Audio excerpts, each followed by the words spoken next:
There's a golden rule in screenwriting: show, don't tell.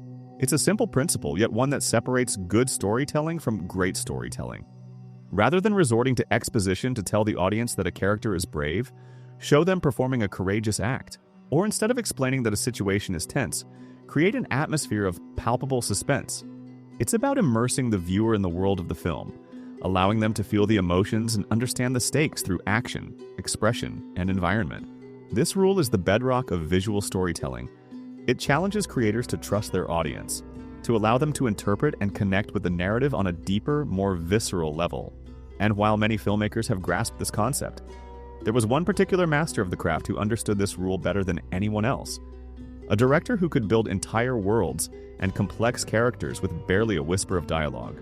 That filmmaker is none other than Sergio Leone. Sergio Leone, the Italian maestro of the cinema, is a name synonymous with the Western. More specifically, he was the architect of a subgenre that would redefine the Western for a generation, the spaghetti Western. Shot on shoestring budgets in the sun-drenched, rugged landscapes of Italy and Spain, these films were a stark departure from the clean-cut, morally unambiguous Westerns that had long dominated Hollywood. Leone's West was a gritty, cynical, and often brutal place, populated by anti-heroes, enigmatic strangers, and morally ambiguous characters. His films were characterized by their operatic scale, their sweeping, often melancholic scores by Ennio Morricone, and their groundbreaking use of cinematography, which often juxtaposed extreme close-ups with vast panoramic vistas. He was a filmmaker who painted with a camera, using every visual and auditory element to tell his stories, and his canvas was the vast, unforgiving frontier. A remarkable example of Leone's execution of show, don't tell is harmonica's iconic introduction in the 1968 masterpiece Once Upon a Time in the West. This scene, a nearly 10-minute-long overture of suspense, is a masterclass in visual and auditory storytelling, a symphony of silence where every frame, every sound, every lingering glance speaks volumes about character, impending conflict, and the very nature of the world these characters inhabit. We are transported to a desolate train station, a sun-bleached outpost in the middle of nowhere. Three men wait. We are not told who they are or what their intentions are. We are simply shown. Their weathered faces etched with a lifetime of hardship and violence, their dusty attire, and their predatory stillness, it all paints a vivid picture of men who are no strangers to lethal encounters. Leone's camera, a patient and deliberate observer, forces us to inhabit this space with them, to feel the oppressive heat, the suffocating boredom, and the ever-present, almost tangible threat that hangs in the air. The scene is a profound testament to the power of showing, not telling. We are not informed that these men are dangerous. We discern it from their unblinking eyes, the casual way they handle their firearms, and the palpable tension that emanates from their very presence. Every subtle movement, every shift in their weight, communicates a readiness for violence. The soundscape, or rather the deliberate use of minimal sound, is a character in itself. The incessant, irritating buzzing of a fly, an almost unbearable intrusion in the vast emptiness. The rhythmic, almost hypnotic drip of water from a wooden trough, each drop echoing in the silence, marking the slow passage of time. The mournful, almost ghostly creak of a windmill, a lonely sentinel turning slowly in the wind, its groans amplifying the desolation. Leone understood that silence is not merely the absence of sound, but a powerful canvas upon which even the smallest noises can be amplified to an almost unbearable degree. The fly becomes a symbol of irritation and impending doom, a tiny tormentor mirroring the larger unseen threat. The dripping water, a relentless clock counting down to a violent confrontation. The creaking windmill, a lonely metronome marking the slow, agonizing passage of time. This isn't background noise, it's the very sound of tension, the auditory equivalent of a held breath, drawing the audience deeper into the scene's unsettling atmosphere. Finally, the distant rumble of the train shatters the fragile stillness. But even here, Leone resists the urge to tell us what is happening. He shows us the train's arrival through the subtle yet profound reactions of the waiting men.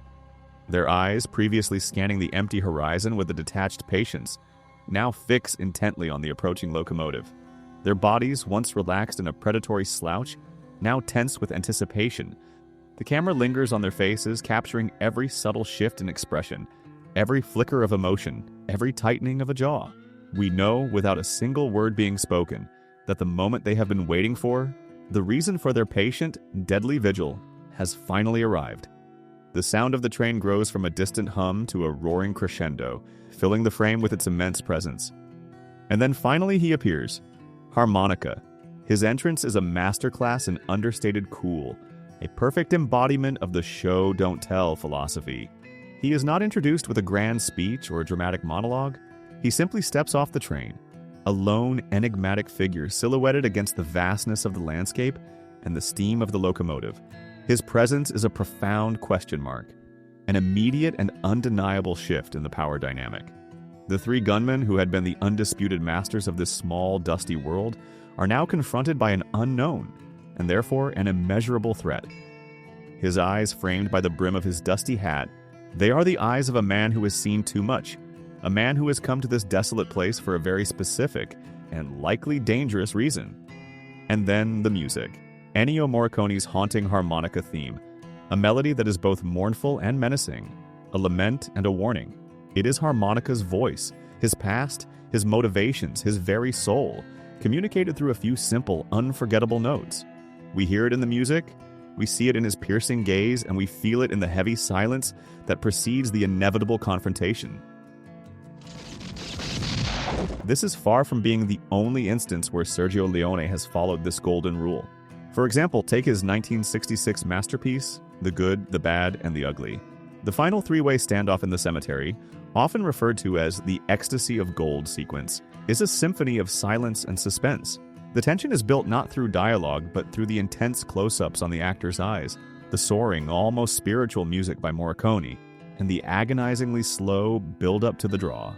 Each character's motivation, their desperation, and their resolve are conveyed through their expressions and the subtle shifts in their posture, making the eventual explosion of violence all the more impactful. Or consider the opening of his first spaghetti western, A Fistful of Dollars from 1964. Clint Eastwood's man with no name rides into a town torn apart by two warring families. We are not told about the conflict. We are shown it through the boarded-up windows, the deserted streets, and the fearful, suspicious glances of the townspeople.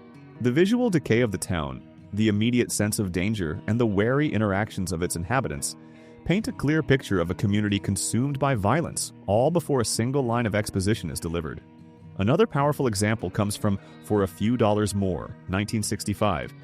Specifically the scene where Colonel Mortimer, Lee Van Cleef, waits for El Indio, John Maria Volonté, at the bell tower. The meticulous setup, the precise timing, and the silent, almost ritualistic preparation for the confrontation all build an unbearable tension that culminates in a sudden, brutal shootout. Leone trusts his audience to understand the story, motivations, and the impending doom through the visual language of the film and through the deliberate pacing of his scenes.